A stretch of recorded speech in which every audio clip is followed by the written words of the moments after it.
batik indah sejak era Mangkunegoro I.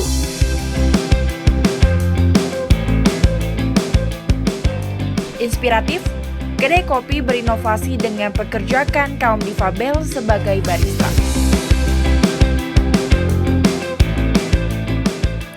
Belajar membuat smoothies, makanan diet lezat dan mudah dibuat. Selain 3 informasi tadi, kami akan menyajikan informasi menarik lainnya selama 30 menit. Bersama saya Paramita Dewi dan inilah Warna Indonesia.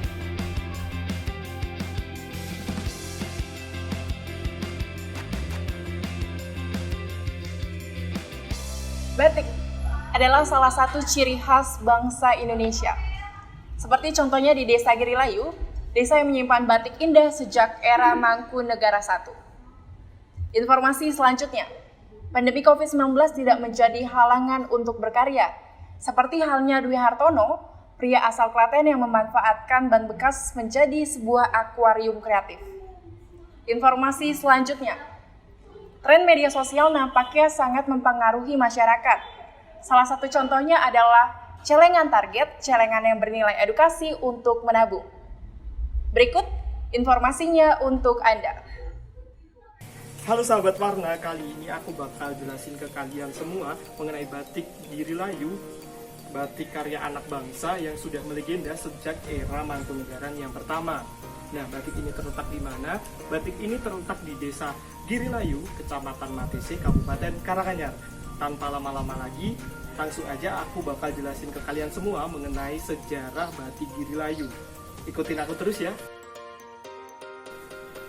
Hai sahabat warna, jadi untuk sejarah batik Desa Girilayu adalah satu-satunya desa yang menandai bangkitnya batik di zaman kerajaan. Pasalnya, dibuatnya perjanjian Giyanti pada saat itu tak hanya membagi kerajaan Mataram menjadi 2 wilayah, namun juga membagi kekayaan busana identitas kerajaan Mataram di masa kejayaannya. Seluruh busana diboyong oleh Pangeran Mangkubumi, termasuk juga batik tulis. Menyadari hal tersebut, Keraton Kasunanan Surakarta tidak memiliki busana khasnya.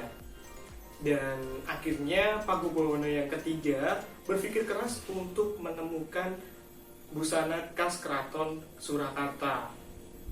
Atas dasar itulah Pakubuwono ketiga membuat revolusi kebudayaan dengan mengundang para pembatik terbaik masuk keraton untuk membuat busana khas Keraton Surakarta.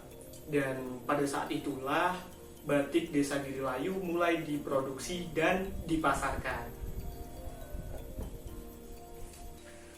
Nah, sahabat warna, itu tadi sejarah singkat mengenai batik Desa Girilayu.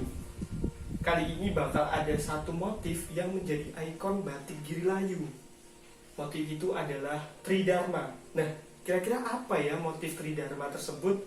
Langsung saja kita dengarkan informasi dari pengrajin batik Desa Girilayu, Ibu Pariem. Batik Tridharma ini kan terinspirasi dari perjuangan Raden Mas Said dalam merebutkan wilayah. Nah, Tridharma ini sendiri meliputi Mulasari Rohang Rosawani, Rumangsa Melu Handarbeni, dan Melu Hangrukepi, yang kemudian dilukiskan dalam selembar kain dan disebut sebagai batik Tridharma. Motif batik itu menggambarkan kehidupan masyarakat Girilayu yang sederhana dan patuh pada leluhur. Dan yang pasti motif batik ini tidak ada di daerah lain. Nah, itu tadi adalah keunikan motif Tridharma batik Girilayu. Selain tidak ada di daerah lain, motif Tridharma ini memiliki nilai spiritual yang sangat tinggi. Bahkan, bahan dan teknik yang digunakan pun masih sama dengan era Mangkunegara pertama.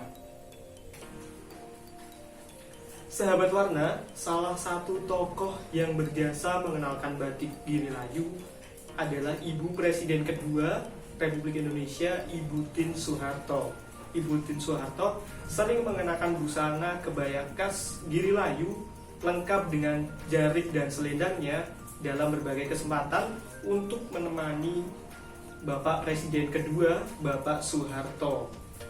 Selain zaman itu, saat ini tokoh ternama negeri ini, Bapak Joko Widodo, juga beberapa kali sering memakai batik khas Girilayu ini dalam beberapa kesempatannya. Sahabat warna, kita harus patut bangga dengan batik Desa Girilayu ini karena batik ini sudah dipasarkan ke berbagai negara. Salah satunya adalah negara Jerman yang sering memesannya. Dari Karanganyar, Tri Aldi melaporkan untuk tim Warna Indonesia.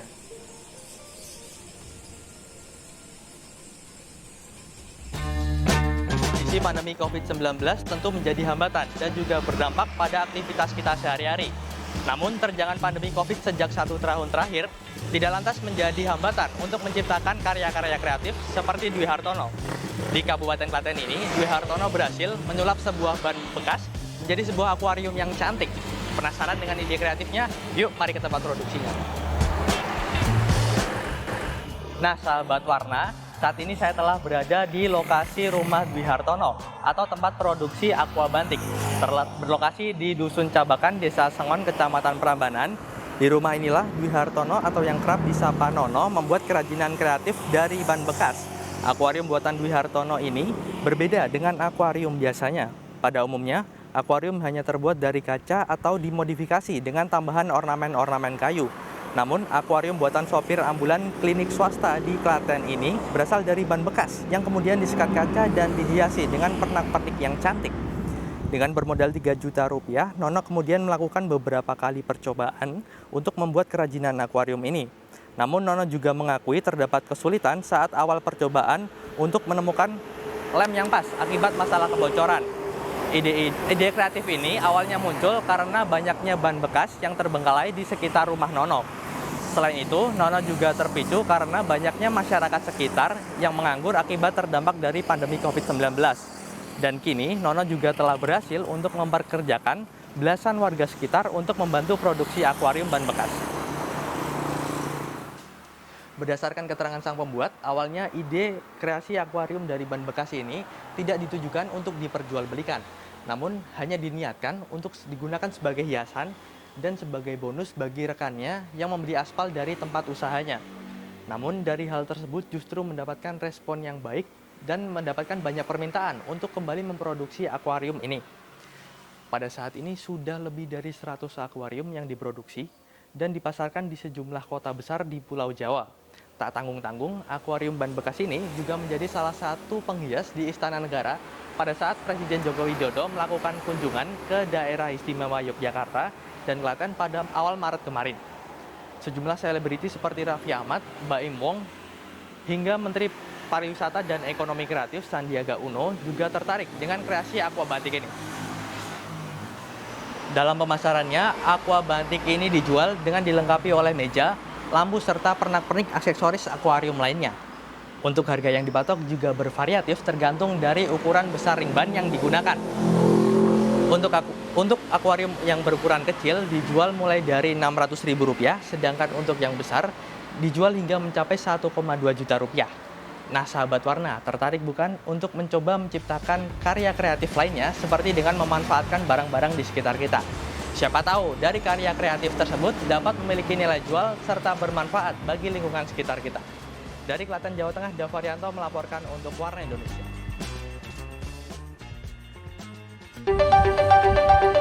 Sahabat warna pasti sudah tidak asing dengan benda yang saya bawa ini. Benar, celengan, alat yang biasa digunakan oleh anak-anak maupun orang dewasa untuk menyimpan uangnya bila tidak ingin ke bank. Tapi tahukah sahabat warna bahwa sesungguhnya sekarang ada celengan yang sedang menjadi tren di sosial media? Kira-kira celengan apakah itu? Ayo ikuti saya. Celengan Target mulai viral di media sosial TikTok sejak awal tahun 2021. Tapi apa sih yang unik dari celengan Target ini? Sekilas jika kita lihat, mungkin kita akan bingung dengan rentetan angka yang mengelilingi celengan berbentuk silinder ini. Tapi inilah yang menjadi daya tarik celengan Target. Angka di sini mewakilkan nominal rupiah yang akan masuk ke dalam celengan. Dan kita harus memenuhi semua angka yang ada di sini untuk mencapai target yang harus kita penuhi. Misalnya target yang kita tuju adalah Rp1 juta. Dan targetnya pun bervariasi, mulai dari Rp1 juta hingga Rp10 juta. Sayangnya Sayangnya saat ini celengan Target masih sulit ditemui secara offline karena penjual cenderung memasarkan dagangannya secara online. Pedagang menilai menjual secara online lebih mudah dan praktis. Karena banyaknya penggemar, pedagang selalu berinovasi untuk menciptakan produk yang kreatif dan semenarik mungkin. Namun sahabat warna tidak perlu khawatir karena saat ini saya akan menunjukkan cara mudah untuk membuat celengan Target di rumah. Kira-kira bagaimana caranya? Tetap ikuti saya. Jika sahabat warna ingin membuat celengan Target, sahabat warna tidak perlu khawatir karena alat dan bahan yang diperlukan sangat mudah dicari dan aman untuk kocek. Alat dan bahan yang diperlukan yang pertama adalah celengan berbentuk silinder atau sahabat bisa menggunakan botol atau kaleng bekas apabila ingin lebih hemat. Yang kedua adalah kertas, bisa menggunakan kertas HVS atau kertas stiker. Yang ketiga adalah gunting dan perekat bila diperlukan apabila sahabat menggunakan kertas HVS. Langkah pertama yang perlu sahabat lakukan adalah membuat template yang nantinya akan ditempel ke celengan. Namun sahabat warna juga perlu menentukan tujuan nominal yang akan dituju. Misalnya saat ini saya ada 1 juta rupiah yang akan saya tuju selama 60 hari. Jadi di setiap kotaknya saya menuliskan angka 17. Apabila sudah, sahabat bisa mencetaknya, lalu mengguntingnya serapi mungkin hingga kemudian bisa ditempelkan ke celengan. Dan jadilah celengan Target yang cantik. Apabila sudah, sahabat bisa mulai menabung. Dan celengan ini bisa sahabat gunakan sebagai ide bisnis sahabat karena modelnya yang murah namun bisa menghasilkan untung yang banyak. Dari Wonosobo, Anissa Indira melaporkan untuk Warna Indonesia. Sindrom MRKH merupakan kelainan langka perempuan tanpa rahim dengan skala kasus 1/5.000 perempuan di dunia. Informasi selanjutnya, di tengah menjamurnya bisnis resto, ternyata dimanfaatkan oleh beberapa pengusaha untuk membuat kedai kopi. Uniknya, mereka memanfaatkan atau mempekerjakan kaum difabel sebagai barista. Informasi selanjutnya, kuliner ayam goreng Mbah Karto menjadi salah satu makanan favorit Presiden Republik Indonesia. Seperti apa keistimewaannya? Mari kita simak berita berikut. Setiap perempuan yang dikatakan dewasa atau balik ditandai dengan adanya haid atau menstruasi yang biasanya terjadi pada rentan umur 10 hingga 15 tahun. Namun lain halnya dengan yang dialami Dinda. Hingga kini, 19 tahun, ia tak kunjung datang bulan. Dinda divonis mengidap sindrom MRKH atau Mayer-Rokitansky Kuster-Hauser, di mana kelainan ini hanya ditemukan 1/5.000 wanita di dunia. Dokter mengatakan, rahim Dinda tidak berkembang, meski fisik Dinda terlihat normal. Hal ini membuat Dinda akan sulit atau bahkan tidak dapat memiliki keturunan. Kedua orang tua Dinda belum mengetahui akan kelainan yang Dinda alami. Minimnya edukasi membuat rendahnya kesadaran akan kepentingan kesehatan organ reproduksi. Bila saat itu Dinda tidak terlambat dalam menangani gejala-gejala yang mungkin selama ini Dinda rasakan, suntikan hormon mungkin dapat membantu proses perkembangan rahim Dinda. Nah, itulah salah satu kisah pengidap sindrom MRKH di Indonesia. Lalu apa itu sindrom MRKH? Menurut medis, sindrom MRKH atau Mayer-Rokitansky Kuster-Hauser merupakan sebuah kelainan yang menyerang pada organ reproduksi wanita, di mana vagina, leher rahim atau serviks dan rahim tidak berkembang, meski ciri pubertas dan fisik terlihat normal. Oleh karenanya, wanita dengan sindrom ini tidak mengalami haid atau menstruasi. Ciri-ciri gejala yang biasanya dialami oleh pengidap sindrom MRKH ialah tidak mendapatkan haid atau menstruasi, hingga menyebabkan gangguan pada hubungan seksual dan fertilitas. Edukasi dan penanganan lebih dini memungkinkan penanganan kasus ini lebih awal. Diagnosa akurat memang membutuhkan biaya cukup tinggi, sedangkan diagnosa pada masa awal kehamilan sangatlah sulit. Belum ada pengobatan untuk sindrom MRKH selain melakukan implan rahim atau ibu pengganti dan rekonstruksi pada organ reproduksi. Namun di Indonesia hal ini sangat dilarang dan ilegal. Di dia tepatnya di Kota Puna, seorang ibu berusia 43 tahun telah mendonorkan rahimnya kepada sang putri berusia 21 tahun yang tidak memiliki rahim sejak dari lahir. Dan ini terjadi pada tahun 2017 sekaligus pertama kalinya di India. Nah pemirsa, hingga pada tahun 2018 sudah terlahir 12 bayi dari implan rahim di dunia dan dari 10 negara yang telah melakukan implan rahim. Dan dari Pati, Jawa Tengah, saya Risma Yondani melaporkan. Sekilas tidak ada yang aneh dengan kedai kopi satu ini. Rupanya, sang barista Andika Primayuta merupakan difabel dengan satu tangan. Andika hanya satu dari beberapa difabel yang menekuni kopi. Laki-laki asal Padang, Sumatera Barat ini awalnya mengaku kesulitan memperoleh pekerjaan.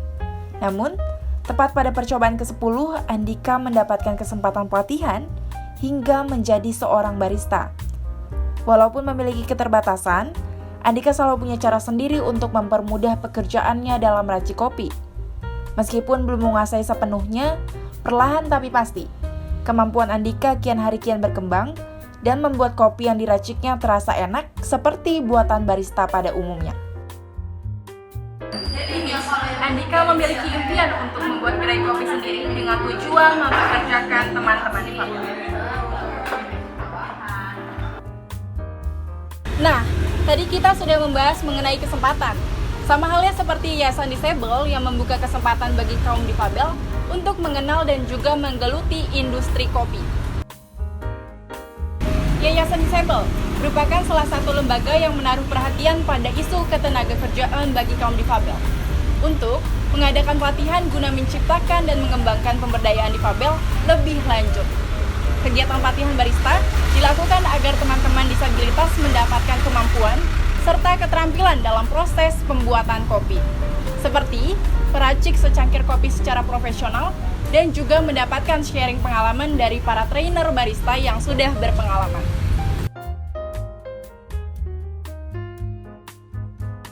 Dalam kesempatan serupa, ternyata ada salah satu kafe di Jakarta yang memberi jembatan antara kaum difabel dengan masyarakat. Berikut informasinya untuk Anda. Dilatar belakangi karena banyaknya kaum difabel yang tidak memiliki pekerjaan. Sunyi House of Coffee and Hope hadir untuk merangkul dan memberi kesempatan bagi kaum difabel untuk bekerja. Hampir semua pekerja di kopi kedai Sunyi ini adalah kaum difabel. Untuk saat ini saja, Sunyi sudah mempekerjakan 5 orang kaum difabel. Ada 4 orang tunarungu dan tunawicara, serta 1 orang tunadaksa. Kinerja pegawai kedai kopi Sunyi tidak perlu diragukan lagi. Walaupun mereka memiliki keterbatasan, mereka dapat meracik kopi atau pesanan lainnya dengan memanjakan lidah Anda.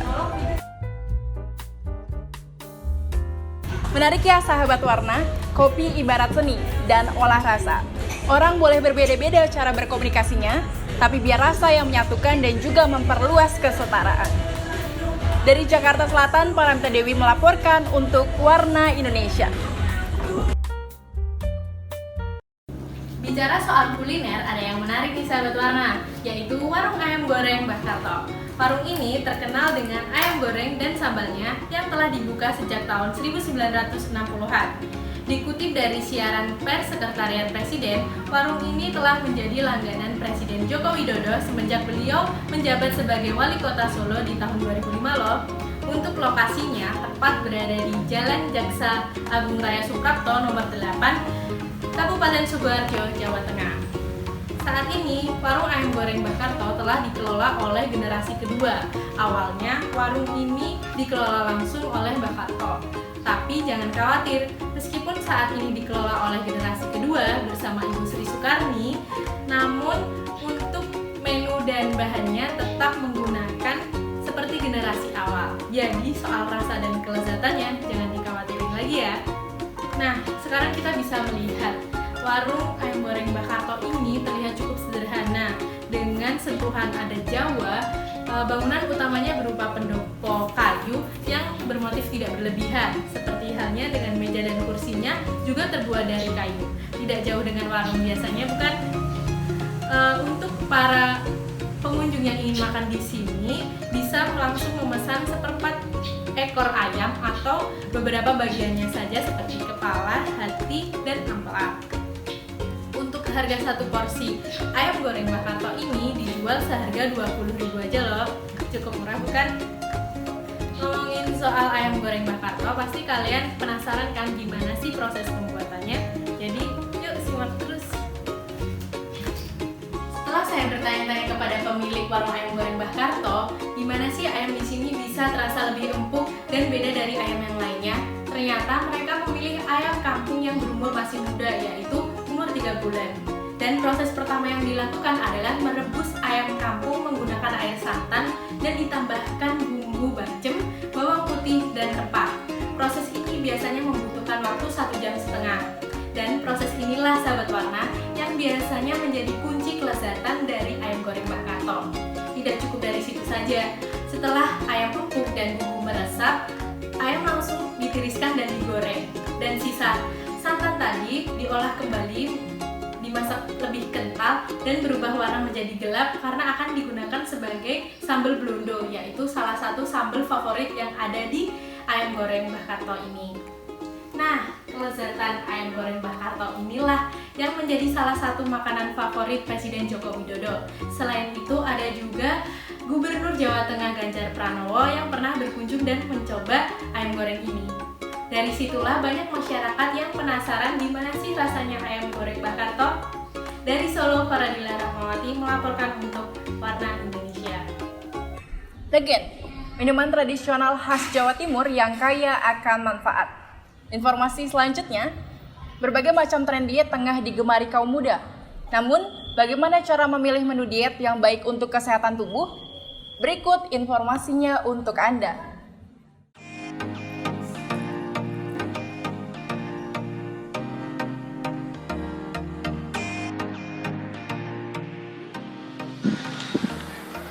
Sahabat Warna, nah kali ini kita akan membahas minuman tentang Legen.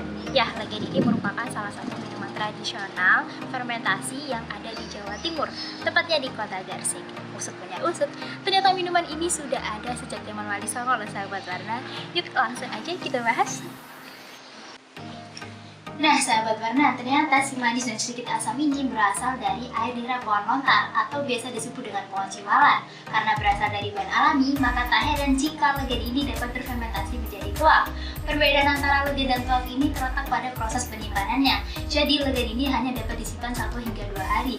Dan jika melewati masa tersebut, ia akan berfermentasi menjadi tuak. Rasanya yang manis akan berubah menjadi pahit dan ada sensasi panas di tenggorokan karena adanya kandungan alkohol tersebut. Proses pembuatan Legen ini berasal dari getah sulur yang disadap dari pohon ciwalan. Proses penyadapannya membutuhkan waktu semalam dan menggunakan potongan tabung dari bambu. Uniknya lagi, dalam 1 kali penyadapan dapat menghasilkan 3 hingga 6 tabung Legen loh sahabat Warna. Wow, banyak sekali bukan? Selain itu, air Legen ini juga memiliki banyak manfaat. Di antaranya dapat memperbaiki fungsi ginjal, obat diabetes, impotensi, dan juga dapat memperlancar ASI untuk ibu menyusui. Nah sahabat Warna, untuk mendapatkan 1 botol Legen ini harganya cukup murah loh, hanya 10 hingga 12.000 rupiah. Dan kali ini saya akan memberikan tips bagaimana caranya membedakan Legen asli dan Legen oplos. Legen oplos ini juga Legen asli, hanya saja sudah dicampur dengan beberapa campuran sehingga kandungannya menjadi rendah. Ada 3 tips. Yang pertama pada warna, kalau asli warna cenderung lebih keruh pekat, sedangkan yang polos warnanya lebih bening. Yang kedua pada busa. Kalau yang asli, jika kita tutup setengah hari akan meledak. Sedangkan yang palsu tidak berbusa dan tidak meledak. Dan yang ketiga pada ketahanannya. Yang asli hanya bertahan 1 hingga 2 hari dan akan berubah menjadi tuak. Sedangkan yang oplos akan bertahan hingga seminggu. Nah itu tadi segudang tips dan manfaat dari air Legen. Jadi sahabat Warna jangan sampai salah ngambil lagi ya. Dari Gersik, Jawa Timur, Salsabila Fitria melaporkan untuk Warna Indonesia.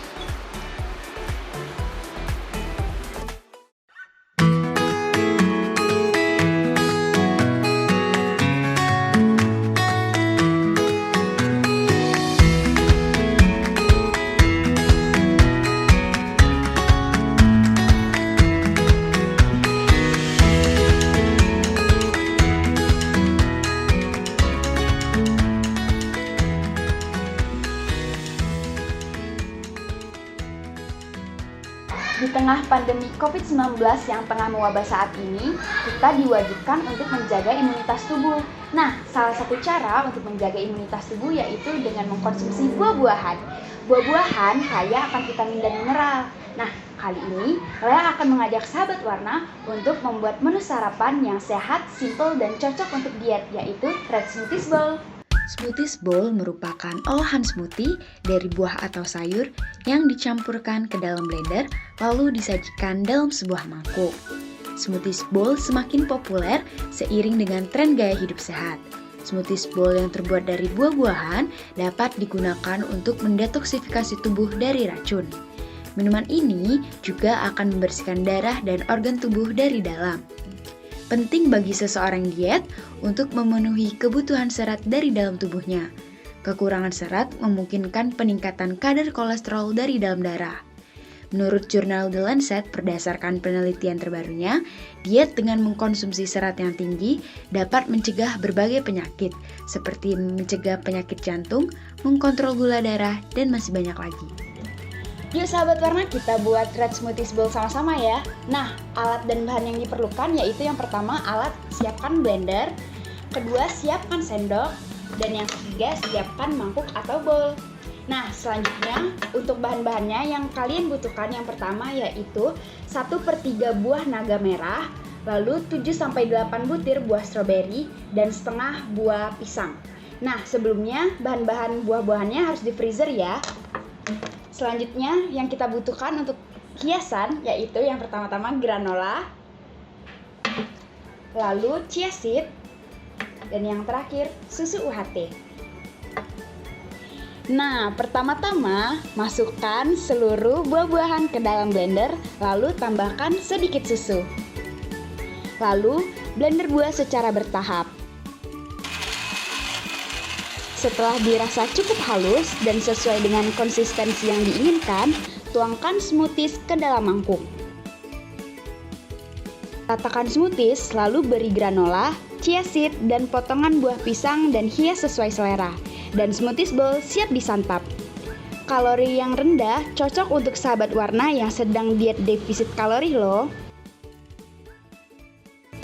Nah, ini dia Red Smoothies Bowl yang udah kita buat tadi. Aku cicipin ya. Rasanya seger banget. Jangan lupa sahabat warna cobain ya di rumah. Dari Tangerang, Nabila Di Aurelea melaporkan untuk Warna Indonesia.